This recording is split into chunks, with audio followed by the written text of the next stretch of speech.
The first thing you learn in here is that the world can forget you without making a sound, and you can be alive in a room full of men and still feel like you're already gone. My name is Raymond, and I'm 78 years old. I'm telling you this from a steel bunk in a concrete box because I spent my whole life confusing toughness with safety, and now I'm an old man dying alone in a cell, still trying to understand when I chose isolation over help. When I was 20, I wore my pride like armor. I thought fearlessness was the same thing as strength. I thought needing anything from anyone was a weakness you never admitted, not even to yourself. In my neighborhood, you learned early that there were two kinds of men, the ones who took and the ones who got taken from. I decided I would never be the second kind, and I built a whole personality around that decision. I wasn't born hard. I was a skinny kid who liked the quiet, who watched old movies on a little TV with rabbit ear antennas, who could get lost for an hour staring at dust and sunlight. But my father didn't have much patience for soft. He worked long shifts and came home smelling like oil and metal. When he talked, it was instructions, not questions. When he looked at me, I felt like I was being measured for something I didn't know how to become. The first time I cried in front of him, I was maybe 11. I'd gotten jumped walking home, nothing dramatic, just boys who wanted to prove something by taking it out on somebody smaller. I came in with a split lip, my shirt torn, and my hands shaking. My father didn't ask if I was okay. He stared at me like I'd embarrassed him. He said, in a voice that made my stomach drop, that nobody respects a boy who looks like prey. He told me to stand up straight and wash my face. That was the lesson, not comfort, not protection, just posture. So at 20, when people said I was tough, it felt like winning.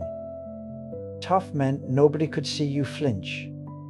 Tough meant you didn't apologize. Tough meant you didn't ask. You didn't go to anyone with your problems because that meant your problems owned you. Tough meant you could take a hit and laugh, take a loss and pretend it didn't matter, take a lonely night and call it peace. And the truth is, it worked for a while.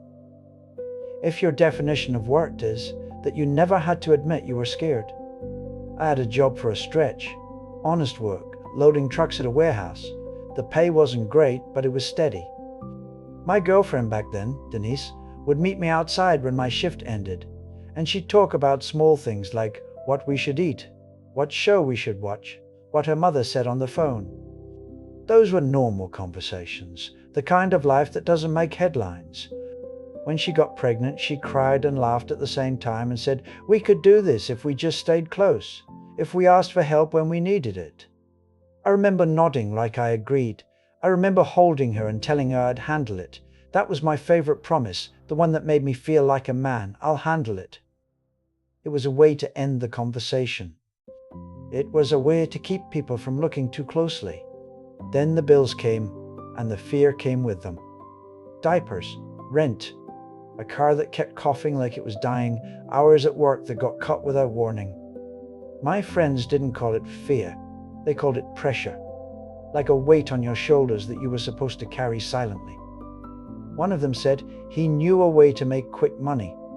He said it like it was a joke, like everybody did it, like the only reason you were struggling was because you were too proud to take what was available. I wish I could tell you there was one dramatic moment, some thunderclap decision that ruined me. That would make it easier to explain, easier to warn you about. But it wasn't one moment. It was a series of small agreements with myself.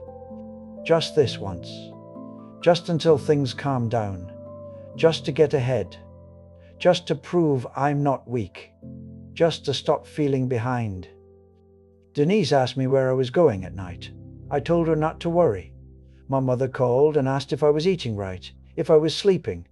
I told her I was fine. My supervisor offered me extra shifts if I wanted them. I said I didn't need charity.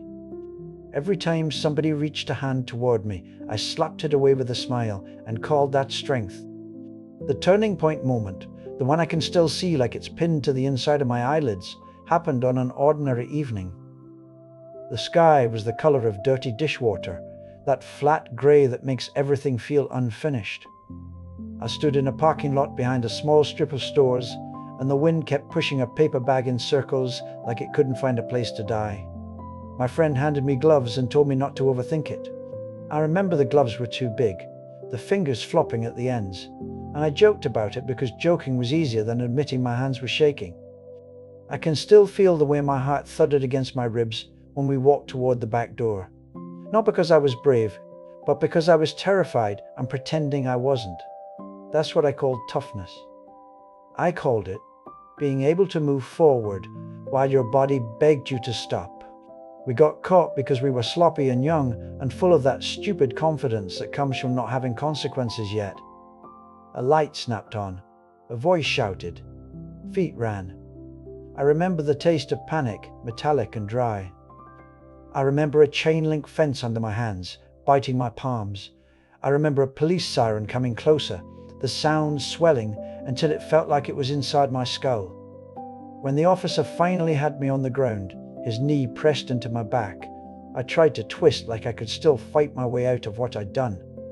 He told me to stop resisting, and I didn't, not at first, because even then I thought surrender was the worst thing a man could do. Toughness, in my mind, meant you never gave in.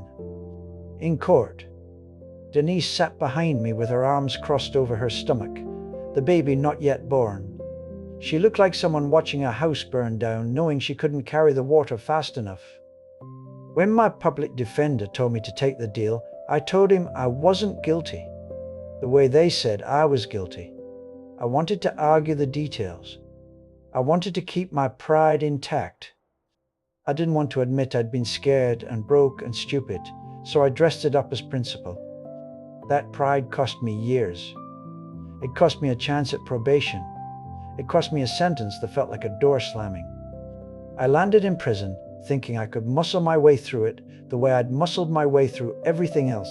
Head down, jaw tight, don't ask questions, don't show softness, don't owe anybody anything.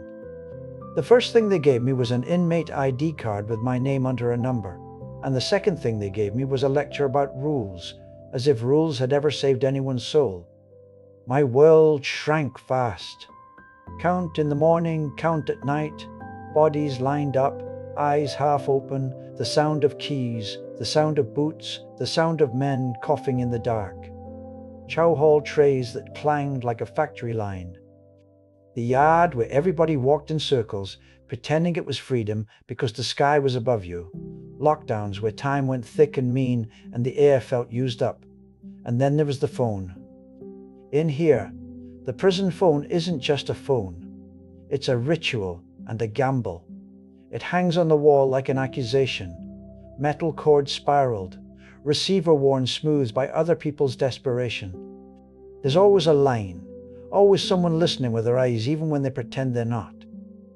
You learn to talk fast, to swallow your feelings, to keep your voice steady while your insides twist. The first time I called Denise from that phone, my hands were sweating so much I almost dropped the receiver. I could hear my own breath too loud. When she answered, there was a pause that felt like a long hallway. Then she said hello, like she was talking to a stranger. I told her I'd be home soon. I told her I'd fix it. I told her I was handling it. She didn't yell. That would have been easier. She just sounded tired in a way that made me realize tired can be deeper than anger. She said the baby had my eyes. She said the baby smiled in his sleep. And then she said she couldn't bring him to visitation yet because it was too much, because the drive was long and the room was loud, and she didn't want our son's first memory of me to be a uniform and a guard watching the door. I swallowed my pride and told her I understood, but inside I felt accused. Not by her, by the truth. I wanted to argue. I wanted to say, don't do this to me. But I couldn't admit I'd done it to myself. Years passed. My son grew up in the spaces between my calls. I learned his life in fragments, through short conversations that never felt like enough. A report card mentioned quickly. A school play I couldn't see. A fight at the bus stop. Denise's voice getting more distant, as if she was walking away while still holding the line. Then Denise stopped answering. I'd stand at that phone with a stack of numbers memorized like prayers, and it would ring and ring until the system cut me off. I told myself she was busy. I told myself she'd call back. I told myself not to need it. That was my old habit, turning rejection into independence, so I didn't have to feel the sting. Inside, my toughness made me lonely. Men offered advice when I first came in, small things like how to fold your clothes so they don't get stolen, how to keep your bunk neat, how to move through the chow hall without getting into trouble. I rejected every offer like it was an insult. I didn't want to owe anyone anything. I didn't want to look like I needed guidance. One older man in my unit, a lifer with hair the color of ash, watched me for a while. He had a calm way about him, like he'd made peace with the fact that peace in here is always temporary. One night, after lights out, he told me I didn't have to act like a stone. He said, "Men crack in here from trying to be made of something they're not." I laughed under my breath. I told him I was fine. That word again. Fine. The word that keeps you separate. The word that ends conversations before they start. When you're young in prison, you think you have time. You think you'll do your years and come out and pick up where life left off. Even if you're serving a long sentence, you still feel like you're moving towards something. The calendar moves, and you tell yourself that motion is hope. At 50, time feels different. At 78, time doesn't feel like motion at all. It feels like erosion. The scare moment for me didn't come with sirens or drama. It came on a Tuesday, quiet as dust. I'd put in for parole because my attorney said it was time, because my record inside was clean enough, because my age made me low risk, because everybody uses those words like they mean something. I didn't let myself hope too hard, but I carried a small, stubborn belief that I'd be walking out someday. I pictured it like a scene in a movie, a gate opening, air that didn't smell like bleach, my feet on a sidewalk where nobody counted me. When they called my name for the hearing, I wore my best state-issued shirt, the one that wasn't faded at the collar. I sat in a room that felt too small for the weight of the decision. The board members looked at papers more than they looked at my face. They asked questions with practiced neutrality, as if my life was a file, not a person. I answered carefully. I said I took responsibility. I said I understood the harm. I said I'd changed. I said the words you're supposed to say. The denial came fast. Not cruel, not angry, just final. They told me I hadn't demonstrated enough insight. They told me I still minimized my role. They told me to reapply in a few years. A few years. I walked back to my unit feeling like something had been removed from me. Not hope exactly, but illusion. The yard looked the same. The faces looked the same. The phone hung on the wall like it always did, waiting. That night, when the lights dimmed and the unit settled into its restless sleep, I lay on my bunk and listened to the small sounds men make when they're alone with themselves. A sigh, a muttered prayer, the creak of springs when someone turns over. I realized, with a clarity that made my throat tighten, that I might actually die in here. Not as a metaphor, not as a dramatic statement, as a simple fact. I might leave this place in a bag, with my name written on a tag, and the world outside would keep moving without noticing the gap. I told myself I was tough. I told myself I could handle it. But my body didn't believe me anymore. My chest felt heavy, not from illness, not from any diagnosis I could claim, but from grief, the kind that sits on you when you finally stop lying. The next morning at count, I caught my reflection in the scratched metal of a locker door. My face looked older than I remembered. My eyes looked tired in a way that didn't feel temporary. My hands, the hands that once thought they could fight anything, shook slightly when I tried to button my shirt. And in that moment, what scared me most wasn't death. It was the thought that I had built my entire life around not needing people. And now, at the end, there was nobody left to need me back. I went to the phone after chow. I stood in line while men talked behind me, their jokes loud, their voices full of that forced energy people use to avoid silence. When it was my turn, I picked up the receiver and dialed my son's number, the one I hadn't used in years because I'd convinced myself he didn't want me. It rang. Once. Twice. He answered with a cautious hello, like he wasn't sure who would be on the other end. I said his name, and my voice cracked like I was a kid again. I tried to recover, tried to smooth it over, but the truth came out rough. I told him it was me. I told him I didn't know if he'd hang up. I told him I didn't have the right to ask for anything, but I was asking anyway. There was a long pause, and in that pause I felt all the years I'd missed. The birthdays. The ordinary Tuesdays. The moments when he probably could have used a father and had to pretend he didn't. Then he said very quietly, "Dad, I can't keep carrying this by myself." That was the line. That was a sentence that hit harder than any denial, because it named what my pride had done. It had made my absence into his burden. It had turned my silence into his job. I wanted to defend myself. I wanted to explain. I wanted to say I did the best I could. But I heard the old man in my unit, the one who told me I didn't have to be stone, and I realized my explanations were just another wall. So I did something I'd never been good at. I stayed with the feeling instead of running from it. I told my son I was sorry, and I said it like it mattered, not like a word you toss out to end an argument. I told him I was sorry for the choices, yes, but also for the pride that kept me from being honest. I told him I was sorry I had made tough more important and present. I told him I was sorry I turned every moment into something I had to handle alone because I thought that was what men did. He didn't forgive me on the spot. This isn't that kind of story. He didn't cry and tell me everything was okay. He sounded tired, like Denise used to sound, like someone who has done too much carrying. But he didn't hang up. He told me about his life in small pieces. He told me he had a daughter. He told me her name. He told me she liked to draw, and that she had my stubborn chin. When he said her name, it felt like sunlight in a place that doesn't get much of it. After that call, I sat on my bunk and looked at the phone across the unit. It was just a prison phone, just a piece of equipment bolted to the wall.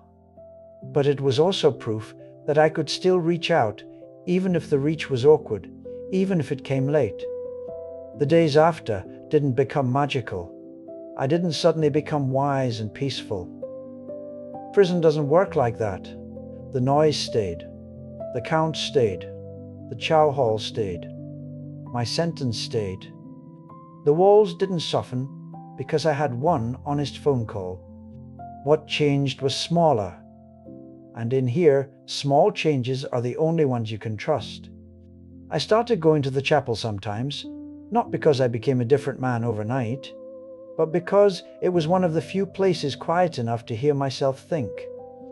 I sat in the back and listened to the chaplain talk about responsibility, not as punishment, but as ownership.